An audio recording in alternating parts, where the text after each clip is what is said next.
محرم جو آنے والے تھے تو ابھی ماشاءاللہ جلوہ افروز ہو چکے ہیں، تو مجھے وہ ایک شعر یاد آتا ہے کہ آپ آئے تو بہاروں نے لٹائی خوشبو، آپ آئے تو بہاروں نے لٹائی خوشبو، پھول تو پھول تھے کانٹوں سے بھی آئی خوشبو، جن سے میری مراد ناظم مدرسہ عمر بن خطاب حافظ عتیق الرحمن صاحب ماشاءاللہ وہ آ چکے ہیں۔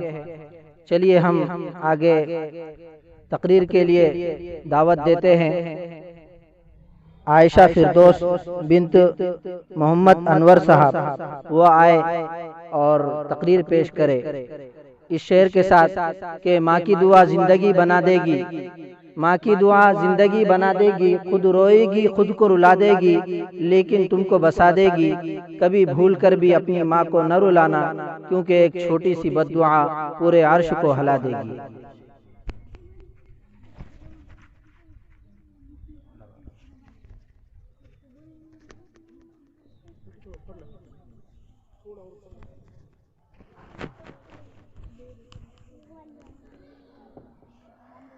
الحمد لله الذي هدانا لدينه القويم ومن علينا ببعثة النبي الكريم، أما بعد، أعوذ بالله من الشيطان الرجيم، بسم الله الرحمن الرحيم، وقضى ربك ألا تعبدوا إلا إياه وبالوالدين إحسانا، إما يبلغن عندك الكبر أحدهما أو كلاهما فلا تقل لهما أف ولا تنهرهما وقل لهما قولا كريما، واخفض لهما جناح الذل من الرحمة وقل رب ارحمهما كما ربياني صغيرا۔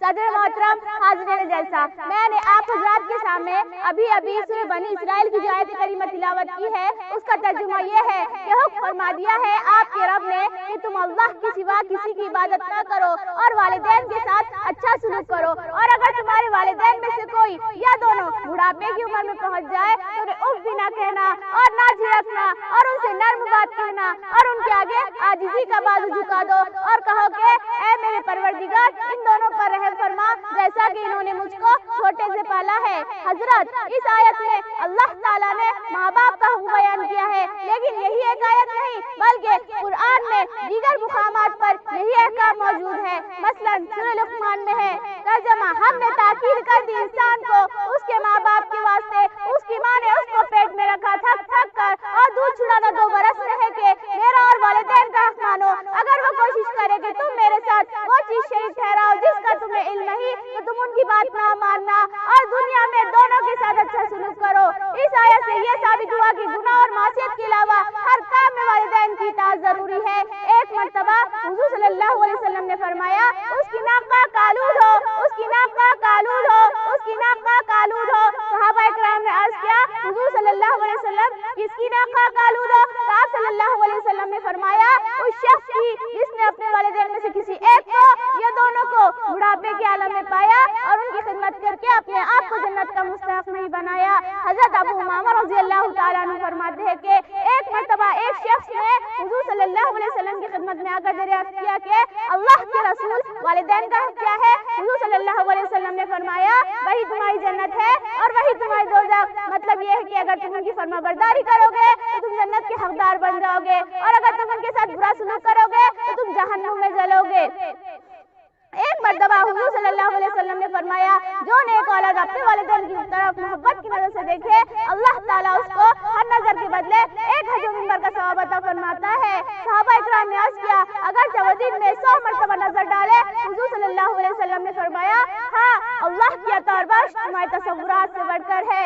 محترم دوستو، غور کرنے کا مقام ہے والدین کو صرف محبت کی نظر سے دیکھنے کا کتنا ثواب ہے، لہٰذا جو لوگ اپنے والدین کی دل و جان سے خدمت کرتے ہیں، ہر دم ان کا حق ادا کرنے کی فکر میں لگے رہتے ہیں اور ان کے آرام و راحت کا خیال رکھتے ہیں، وہ اللہ کے نزدیک کتنے بلند مقام کے مستحق ہے آپ تصور بھی نہیں کر سکتے۔ ایک مرتبہ حضور صلی اللہ علیہ وسلم کی خدمت میں آ کر ایک شخص نے دریافت کیا کہ میرے حسن سلوک کا سب سے زیادہ مستحق کون ہے؟ حضور صلی اللہ علیہ وسلم نے فرمایا تمہاری ماں۔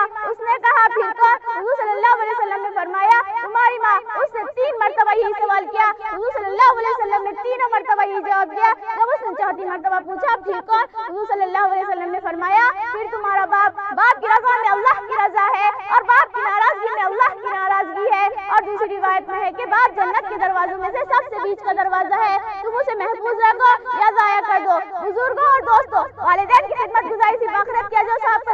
نہیں بلکہ دنیا میں بھی رحمت الہی کا سبب ہے۔ ایک مرتبہ حضور صلی اللہ علیہ وسلم نے دو آدمیوں کا واقعہ بیان فرمایا، دونوں غار میں چھپ گئے۔ غار ایک پہاڑ کے نیچے واقع تھی۔ موسلادھار بارش میں پتھر کی چٹان پھسل کر غار کے منہ پر گری اور غار کا منہ بند ہو گیا اور دونوں اندر قید ہو کر رہ گئے۔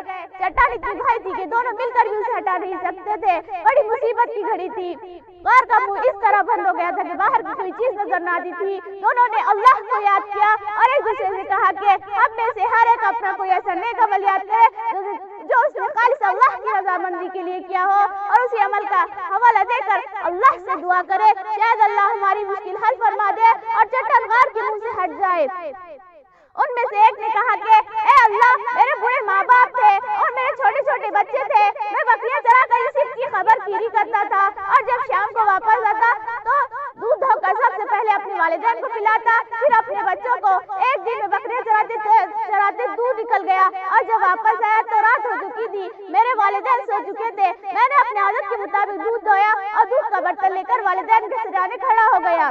مجھے یہ بھی پسند نہ تھا کہ اپنے والدین کو جگاؤ یا ان کی نیند میں خلل ڈالوں، اور مجھے یہ بھی پسند نہ تھا کہ اپنے والدین سے پہلے اپنے بچوں کو پلا دوں۔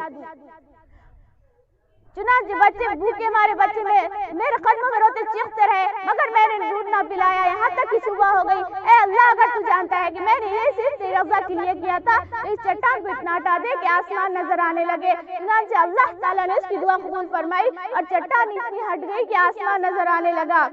دوسرے نے کہا کہ اے اللہ، میں نے ایک شخص کو اجرت پر رکھا تھا، اس کی اجرت 16 رات ظاہر ہوئی۔ جب اس نے اپنا کام پورا کر لیا تو اس نے اپنی اجرت مانگی، میں نے اجرت اس کے سامنے رکھ دی، مگر اس نے اسے لیا نہیں بلکہ چھوڑ کر چلا گیا۔ میں اس دھان کو برابر بوتا رہا یہاں تک کہ خرید و فروخت سے بہت سی گائے اور چرواہے جمع کر لیے۔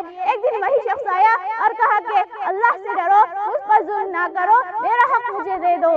میں نے کہا جاؤ یہ گائے اور چرواہے لے جاؤ۔ اس نے کہا اللہ سے ڈرو، مجھ سے مذاق نہ کرو۔ میں نے کہا جاؤ، تم سے مذاق نہیں کرتا، یہ گائے اور چرواہے لے جاؤ۔ وہ شخص وہ گائے اور چرواہے لے گیا۔ اے اللہ، اگر تو جانتا ہے کہ میں نے یہ صرف تیری رضا کے لیے کیا تھا تو اس باقی مانیتا چٹان کو بھی ہٹا دے۔ اللہ تعالیٰ نے اس کی دعا بھی قبول فرمائی اور چٹان غار کے منہ سے ہٹ گئی۔ محترم حضرات، یہ تھی والدین کے ساتھ حسن سلوک اور عمل صالح کی دولت جو اللہ تعالیٰ نے دنیا میں بھی اتنی بڑی مصیبت سے نجات عطا فرمائی۔ آئیے ہم سب مل کر دعا کریں کہ اللہ تعالیٰ ہم سب کو اپنے والدین کا فرمانبردار اور اطاعتشعار بنائے اور عمل صالحہ کی دولت عطا فرمائے۔ وما علینا الا البلاغ۔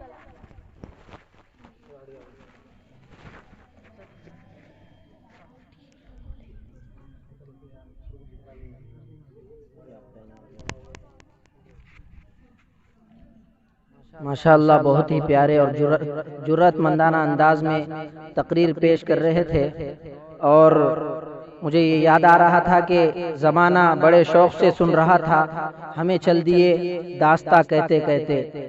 بہت پیارا، بہت اچھا پیغام دے کر کے گئے۔